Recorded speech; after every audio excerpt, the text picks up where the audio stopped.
propósito. Yo creo que todos alguna vez nos hemos preguntado, ¿para qué nacimos? ¿Sí? ¿Cuál es mi propósito? ¿Para qué fui creado? ¿Por qué nací donde nací? ¿En Colombia o en Puerto Rico, en Dominicana, en México, acá en Estados Unidos? ¿Por qué nací de esos padres? ¿Por qué estoy ahora acá? Porque todo tiene un diseño. Entonces, los primeros 2 semanas hablamos de esa intencionalidad que tuvo Dios al crearnos, ¿sí? Que dijo, nos creó a su imagen y semejanza, de esa primera dimensión para vivir por la eternidad y en esa eternidad de compartir con Él, ¿sí? Para glorificar su nombre.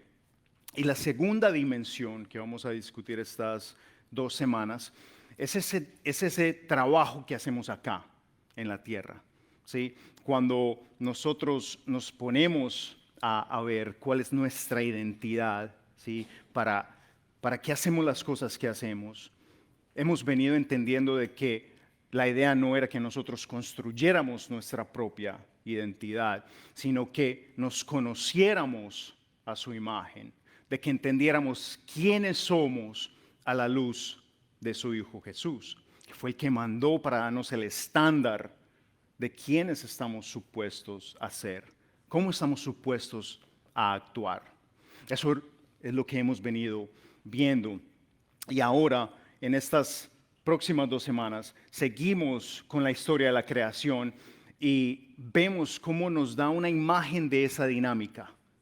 ¿Sí? Cómo fueron creados, tomaron la decisión equivocada, los sacaron del jardín, ¿sí? Pero Dios siguió teniendo una relación con ellos. O sea, su propósito, lo que tenía allí como propósito para ellos, no se acabó, no se terminó, pero se redireccionó. Entonces estamos viendo en Génesis 3:19, dice, te ganarás el pan con el sudor de tu frente, hasta que vuelvas a la misma tierra de la cual fuiste sacado. Porque polvo eres y al polvo volverás. Entonces acá vemos como Él da ese principio, ¿sí? De la tierra creó al hombre. ¿Se acuerdan que lo moldeó? A unos nos moldeó más bonitos que a otros. No, mentiras. Pero lo moldeó y dice que sopló en su nariz y le dio vida a su cuerpo. Entonces dice que al polvo volverás a la tierra cuando morimos, cuando se acaba la materia, lo natural, lo que vemos, este uniforme, vuelve de regreso a la tierra. Pero entonces, ¿qué pasa en el medio de esos dos acontecimientos?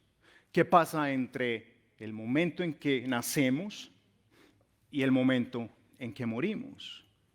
Y eso es lo que vamos a hablar hoy. Es una de las partes que más me gusta del propósito, porque yo sé que en cualquier momento alguien se lo ha preguntado. A menos de que vivamos la vida entendiendo cuál es la intención de todo esto.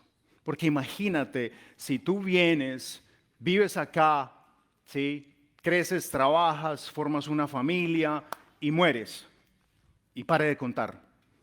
Yo creo que sería difícil vivir la vida sin entender cuál es esa intención, sin entender qué es lo que venimos a hacer, porque Dios es un Dios intencional. Entonces, vemos como Adán y Eva igual fueron expulsados. Y el propósito, uno creería, estaban supuestos a trabajar la tierra, que ya Él creó los árboles, los animales, mandarlos, domarlos, domesticarlos. Pero entonces los sacó del jardín y dice que les tocó trabajar la tierra, pero ya decía que con el sudor de su frente. Entonces, el propósito siguió, pero ya era diferente cuando no estaban con Dios. ¿Están conmigo? Dice Génesis 4:1. Eva quedó embarazada y dio a luz a Caín y dijo, con ayuda del Señor he tenido un hijo varón. Entonces, Dios ya no estaba con ellos, ya no caminaba con ellos en el jardín, pero Él seguía manifestándose a ellos, Él seguía teniendo una relación con ellos. Imagínate en ese entonces, sin hospitales, sin doctores, sin vecinos que le ayuden al parto, sin ella saber, porque era el primer ser humano que nacía del hombre y la mujer, ¿de dónde iba a encontrar esa ayuda? Entonces Él estaba allí redireccionando, enseñándoles todavía, pero solo porque ellos seguían buscando al Señor. Mira que más adelante dice en versículo 3 al 7. Tiempo después, Caín, ese primer hijo, presentó al Señor una ofrenda del fruto de la tierra. Abel, que fue el segundo hijo, también presentó al Señor lo mejor de su rebaño, es decir, los primogénitos con su grasa. Entonces, Caín era agricultor y Abel era pastor, tenía ganado, tenía ovejas. Y el Señor miró con agrado a Abel y a su ofrenda, pero no miró así a Caín ni a su ofrenda. Por eso Caín se enfureció y andaba cabizbajo. Entonces el Señor dijo: ¿por qué estás tan enojado? ¿Por qué andas cabizbajo? Si hicieras lo bueno, podrías andar con la frente en alto. Pero si haces lo malo, el pecado está a la puerta para dominarte. No obstante, a propósito, tú puedes dominarlo. Si miramos esas palabras, la profundidad que tiene este diálogo de Dios con Caín, donde lo confronta, en ningún momento Dios viene a decirle a él: no, es que tu ofrenda es mala. Simple dice: Caín llegó y le trajo los vegetales y las frutas de su huerto. Pero Abel le trajo lo mejor que él tenía. Entonces, ¿qué pasó? ¿Por qué Caín estaba cabizbajo? ¿Por qué Caín estaba enojado? Entonces dice: si tú haces lo bueno, o sea, si tú me tienes a mí como tu prioridad, si todo lo que tú haces es pensando en mí primero, entonces no vas a estar cabizbajo, porque vas a tener mi favor, porque vamos a tener el favor de Dios. Cuando tú dedicas tu vida a Él primero, si el momento en que tú te levantas le dices: Dios, gracias por este día, gracias por mi salud, gracias por el trabajo, te dedico, muéstrame qué hacer, te amo, Señor. ¿Qué crees que Dios va a hacer en tu vida? ¿Cómo crees que va a responder a esa ofrenda que tú le haces cada día? Entonces, como Caín no recibía ese favor, ¿sí? Tal vez su comunicación no era igual con él que como era con Abel. Entonces Caín estaba cabizbajo, estaba bravo. ¿A alguien alguna vez le ha sucedido eso? De que estás haciendo las cosas, de que trabajas, te esfuerzas, das, pero igual no sientes ese favor de Dios. ¿A alguien le ha sucedido? Y suele suceder porque nosotros pensamos que estamos haciendo las cosas bien. Pero Él es muy claro cuando dice: si haces lo bueno, no vas a andar cabizbajo. Y más adelante dice: no obstante, tú puedes dominarlo. Él empieza a redireccionar a Caín. Le empieza a decir: mira, este es el estándar. Tú puedes, tú tienes dentro de ti la forma de cambiar ese destino, de cambiar eso que te sucede si te dedicas a mí primero. Si te dedicas a mí primero. Si no, vas a perder la oportunidad de hacer lo que tengo para ti. Y cuando observaba esto y pensaba, yo le preguntaba al Señor, pero bueno, Abel hizo lo primero, lo mejor, le daba las mejores ovejas con la grasita, todo.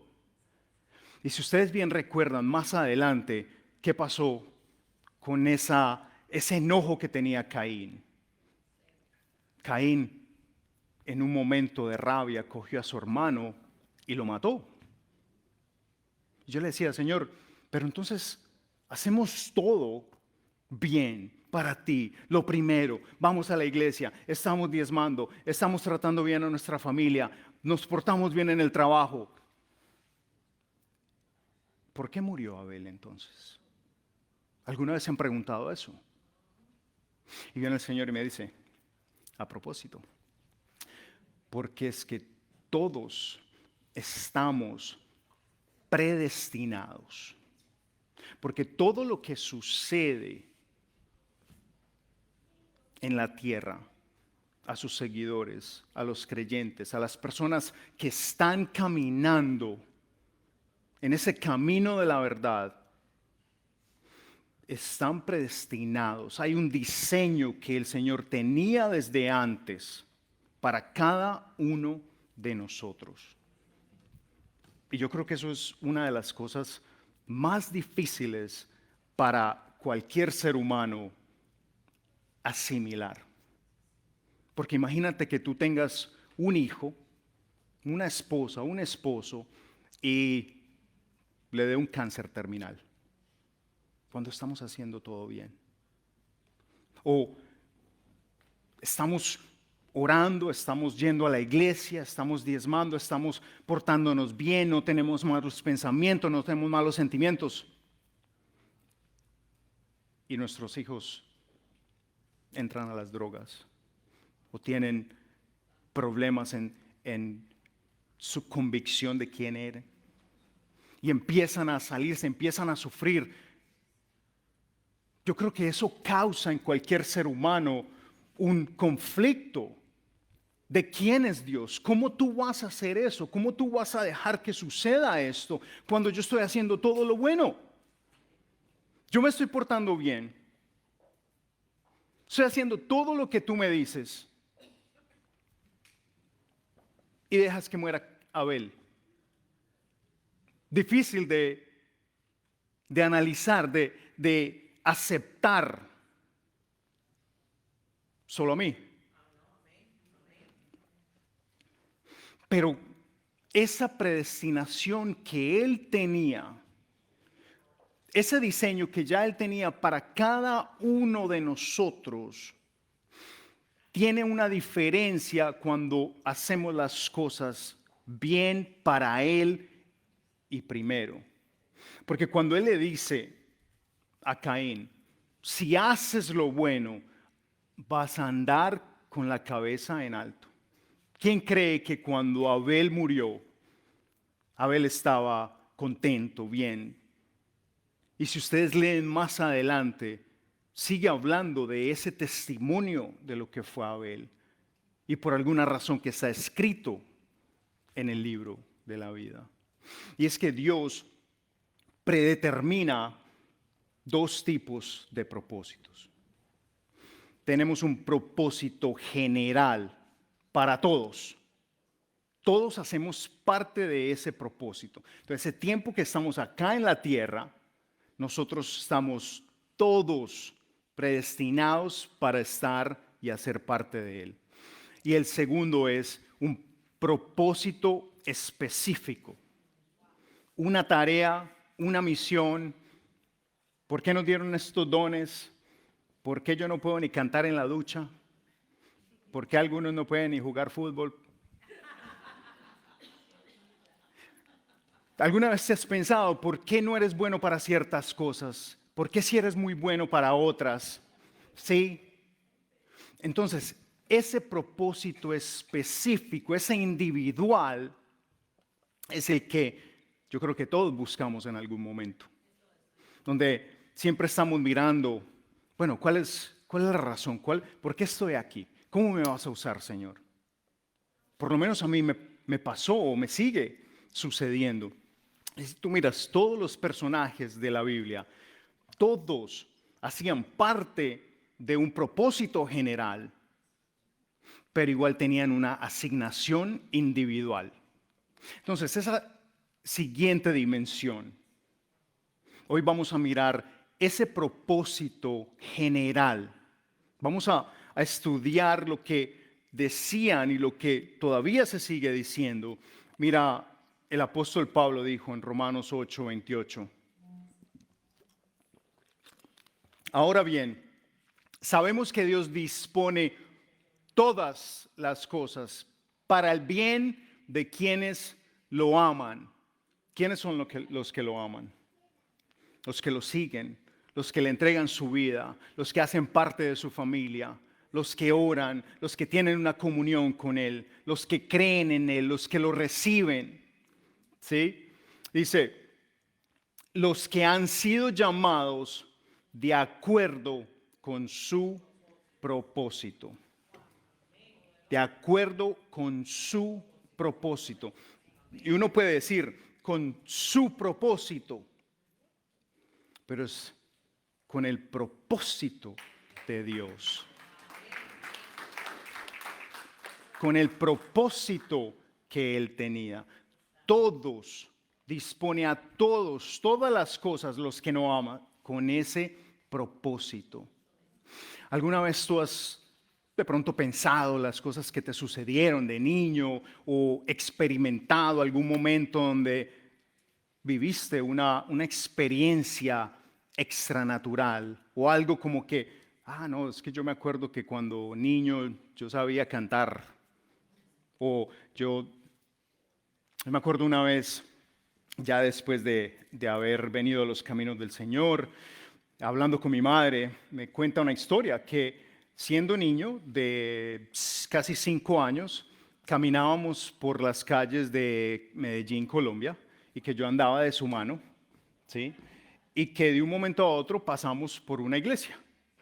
Ahora, mis padres nunca nos inculcaron religión o que vamos a la iglesia o que, o sea, crecimos en una cultura católica, mas no era pronunciada, digámoslo así, en la familia. Pero me cuenta que en ese momento que pasamos por esa iglesia, yo jalo su mano y entramos a la iglesia. Y que la senté y me senté al lado, agaché la cabeza y empecé a orar. Cuando terminé, dice que a los 5 minutos me paré y le dije, listo, mamá, vámonos. Y que salimos.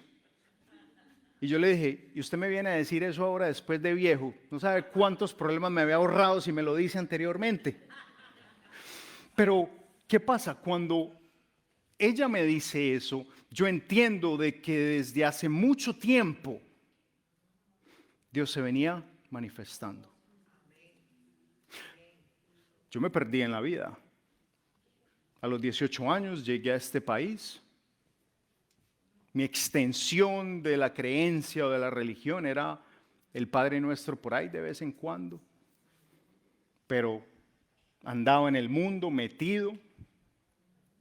Mas Él nunca dejó de estar allí presente, esperando a que hiciera parte de su propósito. Porque ya nos tenía, ya Él tenía una misión para mí.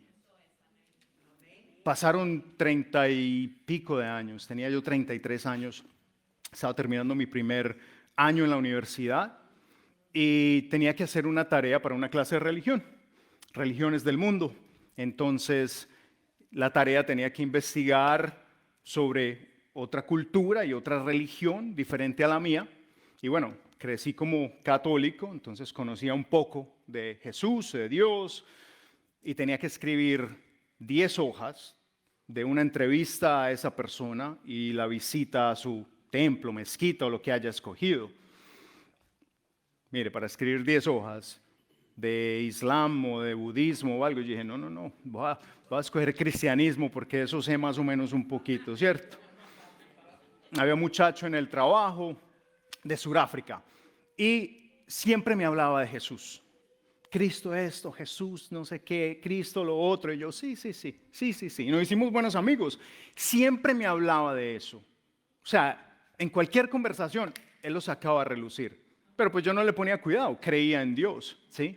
Cuando estoy hacer la tarea, digo yo, a este es el que voy a entrevistar. Seguro lo entrevisto y voy a su iglesia con la idea de tomar un par de notas, 10 minutos, salgo para mi casa y hago la tarea. O sea, solamente con el hecho de que cuando yo entré a esa iglesia, como decimos en Colombia, estaba enguayabado. O sea, la noche anterior había estado de fiesta, me había emborrachado. Pero cuando entro a esa iglesia y me siento en una de esas sillas y escucho ese mensaje de ese pastor, yo sentí como si alguien se hubiera puesto detrás de mí y me susurró al oído. Me dijo, yo tengo algo para ti, tú no vas para ningún lado. Y nunca me fui. Regresé la semana siguiente y la próxima, hasta que 5 meses después, abril 1, el día de mi cumpleaños, cumplía 34 años y dije, Jesús murió a los 33, yo tengo 34, me voy a ir a hacer bautizar. Sí, completamente las razones equivocadas. Y llamo a la iglesia, voy a mi iglesia y hay un pastor de los jóvenes que llega y, sí, venga, dos jóvenes estudiantes y él me bautiza. Y te digo que en el momento en que eso sucede, yo sentí como si el hambre y la sed de conocer a Dios le hubieran abierto una llave de esas mangueras de bomberos. Porque yo solamente quería conocerlo a Él. Yo solo quería saber cómo era su Hijo. ¿Qué era lo que tenía para nosotros? ¿Por qué esto? ¿Por qué lo otro? Y desde ese momento todo fue buscándolo a Él. Todo conectó de ese deseo, el porqué de ciertas cosas. Y de allí pasaron un año más o menos. Estaba el tercer año de la universidad. Tuve la oportunidad de aprender 2 cosas en la universidad, negocios y psicología. Y nos pusieron un trabajo para la clase de psicología. Y el trabajo se llamaba En busca de una visión. Y no tenía que ver nada con religión, ni cristianismo, ni espiritualidad, nada. Simplemente en la parte psicológica, ¿cuál es tu propósito? ¿Por qué eres bueno para esto? ¿Qué viniste a hacer? Y la tarea en sí era de buscar en nuestro entorno, cuando íbamos a hacerla, a recibir señales de que nos llevaran o que me llevaran a entender cuál era ese propósito. Y preciso, me pongo a hacer la tarea, empiezo a entender las cosas, porque amo los niños, cómo me gusta, de dónde salí, que los deportes, que ayudarlos. Y a medida que estoy haciendo esa tarea ese fin de semana, llego a la iglesia ese domingo. Y cuando entra uno al auditorio, anteriormente le daban un programa, ¿sí?, que decía las canciones y el nombre de la prédica y todo eso.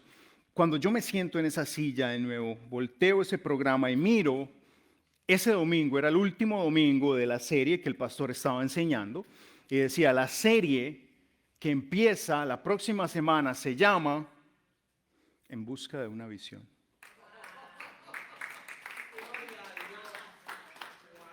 En ese momento yo supe que no era coincidencia, que había un diseño, que el Señor había puesto cada una de estas cosas, que así yo me hubiera salido de su camino, así me haya sacado del jardín, Él estaba allí redireccionándonos para que hiciéramos parte de su propósito general.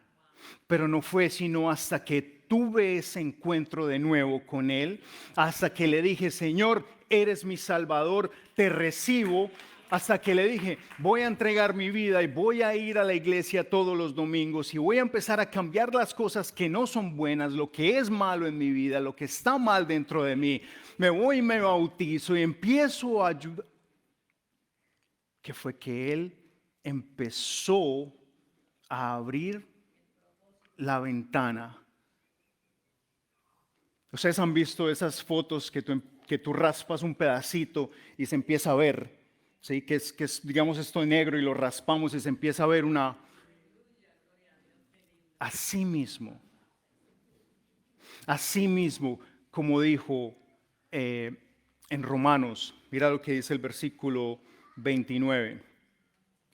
Porque a los que Dios conoció de antemano, también los predestinó a ser transformados según la imagen de su Hijo, para que Él sea el primogénito entre muchos hermanos.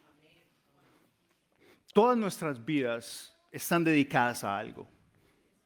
Algunos trabajamos, algunos vamos a la escuela, madres cabeza de hogar, o solo nos estamos en casa o estamos retirados, pero todas nuestras vidas estamos buscando el significado de todas estas cosas que hacemos, de todo lo que venimos acá a realizar, sí, pero construimos carreras o acumulamos dinero, sí, o títulos o carros o lo que sea. Pero todo esto se convierte en una distracción para que, primero que todo, no hagamos parte de ese propósito general que Dios tiene para todos.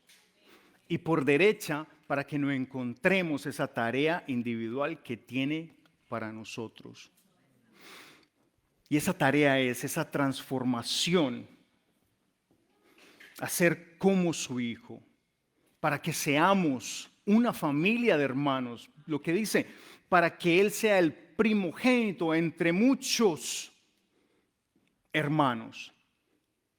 Todos nosotros hacemos parte de ese propósito general de la iglesia, del trabajo que se hace aquí, en nuestra familia, en nuestro trabajo. En todo esto se va a ver reflejado esa transformación que Él está hablando en Romanos 8:29. Pero porque nos conoció de antemano, porque nos predestinó. Jesús dijo que el primer mandamiento era amar a Dios sobre todas las cosas y el segundo, amar a tu hermano, a tu prójimo como a ti mismo. Dijo que era tan importante como amar a Dios. Cuando nosotros somos transformados, que entendemos verdaderamente qué significa eso, qué significa amar a Dios sobre todas las cosas, que cada que tú te levantas le entregas todo a Él, que lo mejor de tu vida se lo das a Él, que lo mejor de tu tiempo se lo das a Él. Es imposible no amar a tu prójimo y caminar en ese propósito general que tiene para todos. Y es allí en ese momento cuando tú empiezas a ser discípulos.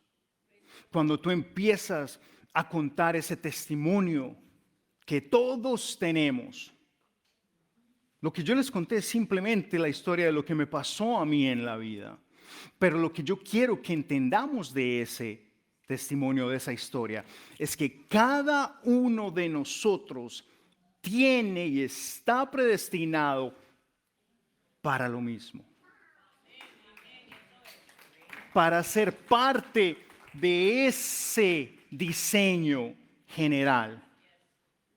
Y una vez haces parte de él, entonces empiezas a conocer lo que tiene para ti individualmente. Pero algunas veces queremos encontrar ese propósito individual antes de hacer parte del propósito general. No sé si alguna vez les ha sucedido que tienen un deseo de ayudar.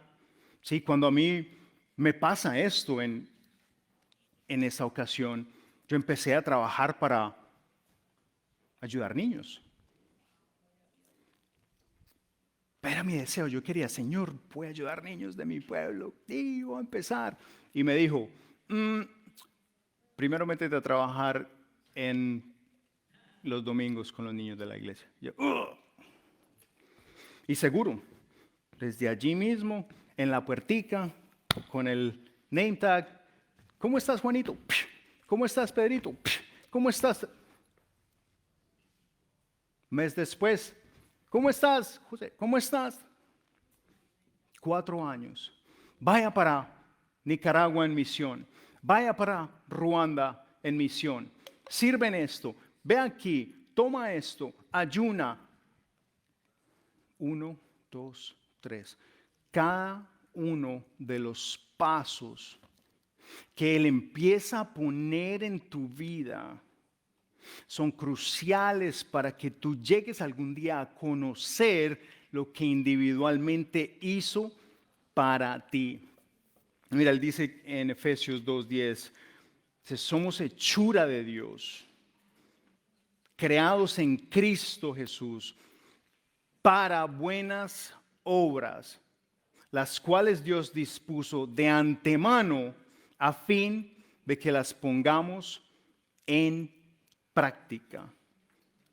Pero esas buenas obras no pueden realizarse primero que todo hasta que seamos salvos, hasta que seamos una nueva criatura. Si tú no has recibido al Señor todavía, ¿qué estás esperando? Si es cuando lo recibes, cuando tú dices, te acepto en mi corazón como el Señor. Cuando tú dices, me voy y me bautizo, lo declaro al mundo de que te sigo a ti, de que tú eres el Rey. Entonces puedes empezar a hacer esas buenas obras.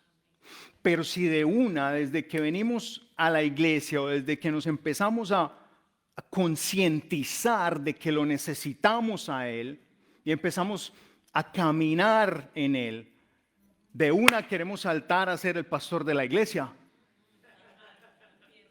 Mire, si el Señor me dice a mí, hace 8, 9, 10 años, que yo iba a ser pastor, yo le había dicho, discúlpame, compadre, pero no, gracias. Porque no estaba listo, porque tenía que pasar por un proceso, tenía que hacer parte de todas y cada una de esas cosas que Él tiene para todos en general, para que entonces me pudiera mostrar cuál era mi propósito individual. Y no quiere decir de que todos vayan a ser pastores, porque entonces imagínense, me quedo sin trabajo. Pero cada uno de nosotros tenemos una tarea individual, pero Dios no revela todo el propósito. Él revela el siguiente paso. Entonces el propósito no empieza contigo. Empieza en el plan de Dios, en el plan global de Dios. Hay una historia que me gusta mucho y quiero contárselas porque algunas veces nosotros pensamos que ese propósito individual tiene que ser una cosa majestuosa. Y allí es donde perdemos de conocerlo. ¿A ustedes les gusta la historia? No las historias, la historia. Bueno, en la Segunda Guerra Mundial salió un personaje muy famoso, uno de los líderes más reconocidos en la historia del mundo, que se llama Winston Churchill. ¿Saben quién es Winston Churchill? Para los que no saben, en ese entonces era el primer ministro de Gran Bretaña, de Inglaterra. En un país como ese, que es una monarquía, allí no hay presidente, sino que hay un primer ministro y un rey y una reina, o bueno, en ese caso, anyways. Y estaban en la Segunda Guerra Mundial, estaba todo prácticamente perdido y a él le dijeron, a propósito, ya eres tú el primer ministro. Cogió y entró a esa guerra, o cogió el país en medio de esa guerra, completamente perdidos. Ya estaban allí al borde para pasarse a la isla, ya estaban pasando por encima de ellos. Y él seguía hablándole a ese país, motivándolos, ¿sí? Creyendo que ellos iban a ganar la guerra. Y algo muy particular que leí entre las historias de este personaje es que en la forma en que él le hablaba al pueblo de Inglaterra era con fe. Él les decía, vamos a orar porque esta guerra ya la tenemos ganada. Vamos a orar. En ese entonces no era por Facebook o por Instagram, en ese entonces era en la radio. Pero él salía a hablarle al pueblo, a motivarlo a que oraran para que se ganara la tierra. Winston Churchill era un hijo de diplomáticos y como tal, tú sabes que mantienen ocupados, los papás están haciendo esto, lo otro, y los niños los crían tutores y una nani, una niñera. Y allí es donde viene el punto de la historia. Cuando todo esto sucede, él expresa que una de las personas o la persona con la que tuvo el mayor impacto en su vida, la que más influenció su vida, fue su niñera. Se llamaba Elizabeth. Esta niñera era creyente de Dios. Cuando tú no creces con tus padres influenciándote, sino que es esta niñera, fue ella la que influenció a este personaje a creer en Dios, a tener fe. Y fue gracias a esa niñera que ese personaje influenció a millones de personas a que oraran. Y fue gracias a eso que la vida de millones de personas se salvó. ¿Quién se acuerda de la niñera? Probablemente nadie. Es más, tienes que profundizar en esta historia para entender estas cosas, porque ni siquiera lo narra de esa forma. Pero mira la importancia que tenía el propósito de esa niñera, de ser una niñera. Entonces, allí donde tú estás, así estés trabajando en una fábrica, así estés en tu casa cuidando a los niños, así estés donde tú estés, después de que tú hagas parte del propósito general de Dios, tu propósito individual, tarde que temprano va a aparecer. Entonces yo hoy los quiero invitar a que meditemos cuál es tu papel en ese propósito general de Dios. Si nunca te has preguntado cómo haces parte tú, cómo encajas tú en el propósito general de Dios para todos, y si ya lo sabes y no estás tomando los pasos, pilas que mira lo que le pasó a Caín. Pero si no lo sabes, pídeselo, que sea muy claro contigo, que te dé a entender cómo hago parte de tu propósito general. Si no has empezado a servir a tu comunidad, pídele al Señor que te muestre. ¿Cómo puedo yo dar de mis dones para ayudar a mi familia, para ayudar a las personas en mi trabajo, para ayudar a tu iglesia? Los invito a que hagan parte de la iglesia. Es desde aquí que empiezas a caminar en ese propósito general. Ese es el cuerpo de Dios. De aquí es donde Él empieza a mostrarte, especialmente en la iglesia. ¿Cómo haces parte del propósito general de Dios. Y si no te has bautizado, te digo que el hambre por discernimiento, por entender, por conocer, por descubrir, se intensifica de una forma increíble. Y esos son los pasos que van a llevar a que todo lo que hagas tenga un significado, porque sabes que haces parte del propósito general de Dios en esta vida. Amén.